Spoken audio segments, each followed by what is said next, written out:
Assalamualaikum warahmatullahi wabarakatuh. Pada pertemuan kali ini kita akan membahas tentang paragraf dalam mata kuliah Basic Writing bersama saya Doni Adiatmana Ginting. Okay, for this meeting we will study about paragraph in our subject Basic Writing. You may see the subject in your module, okay, and you may check in the meeting file. Hari ini kita akan belajar tentang struktur dari paragraf di pertemuan kelima.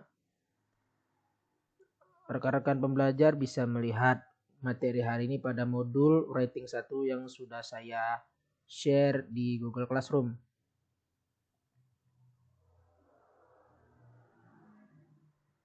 Okay, so we are going to discuss about what is paragraph. Paragraph is a group of sentences about a single topic. Together, the sentence of the paragraph explain the writer's main idea about the topic. Jadi yang dikatakan paragraf itu adalah sebuah grup dari suatu kalimat yang menceritakan satu topik atau single topik. Bersama-sama kalimat tersebut menjelaskan tentang apa sih ide pokok dari penulis tentang topik. Nah, dalam bagian-bagian paragraf ada terdiri dari 3 bagian. Pertama, topic sentence atau dalam kurung topik T plus main idea. Yang kedua adalah supporting sentence, kalimat pendukung. Yang ketiga ada concluding sentence, kalimat penutup. Pada contoh di modul yang sudah disediakan, bisa rekan-rekan pembelajar lihat bahwa di awal ini, di bagian awal ini merupakan the topic sentence atau misalkan the introduction paragraph. Nah, yang dikatakan topik adalah dan main idea adalah, kalau misalkan rekan-rekan belajar lihat, yang dihijauin ini adalah main idea. Sementara yang dikuningin ini adalah topik. Topik itu adalah suatu isu yang dipilih oleh penulis. Sementara main idea adalah definisi atau apa sih isu tersebut. Maka disebut dengan main idea. Topik itu biasanya selalu ada di awal paragraf. Dan main idea selalu mengikuti daripada topik. Topik di dalam main idea itulah dikatakan topik sentence. Artinya apa? Kalimat ini merupakan topik sentence yang menceritakan tentang apa sih maksud dan tujuan daripada tulisan yang ada baik di buku ataupun yang rekan-rekan pembelajar sekalian baca. So in this text we learn about the main ideas of the writers and you know the topic. Oke, saya ulangi lagi bahwa topik adalah suatu hal yang dibicarakan dan main idea adalah isi dari hal yang dibicarakan tersebut. Nah, kalau yang rekan-rekan pembelajar sekalian lihat bahwa yang di merahan ini in the red lines on the red paragraph adalah supporting sentence atau kalimat pendukung. Maksudnya dari kalimat pendukung itu apa? Bahwa ini menjelaskan tentang apa sih isi daripada topik tersebut. Kalau misalkan kita lihat di sini, topik berbicara tentang puisi dan main idea adalah maksud atau apa sih yang dimaksud dengan puisi, maka di kalimat ini atau di supporting sentence adalah penjelasan tentang puisi tersebut.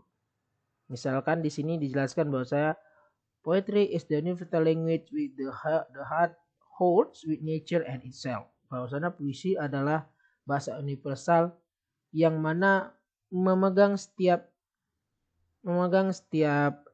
hati, baik itu yang sifatnya itu secara alami ataupun yang sifatnya merujuk kepada orang-orang yang menikmatinya. Nah, dan yang terakhir adalah yang bagian ungu adalah concluding sentence atau kalimat penutup. Nah, di setiap paragraf itu selalu ada kalimat penutup yang merupakan kesimpulan daripada kalimat awal atau in introduction paragraph and supporting sentence atau introduction sentence and supporting sentence.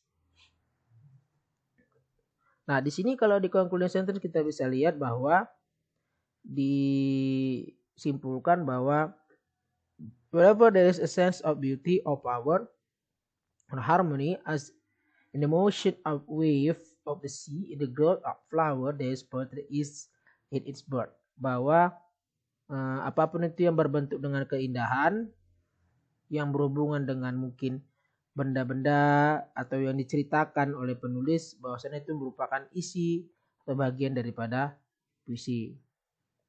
Nah, jadi rekan-rekan pembelajar sekalian, saya harap mengerti bahwa bagian ini adalah bagian awal atau introduction sentence yang berisi tentang topik atau hal yang dibicarakan is something that is described, dan main idea adalah definisi atau isi yang dibicarakan.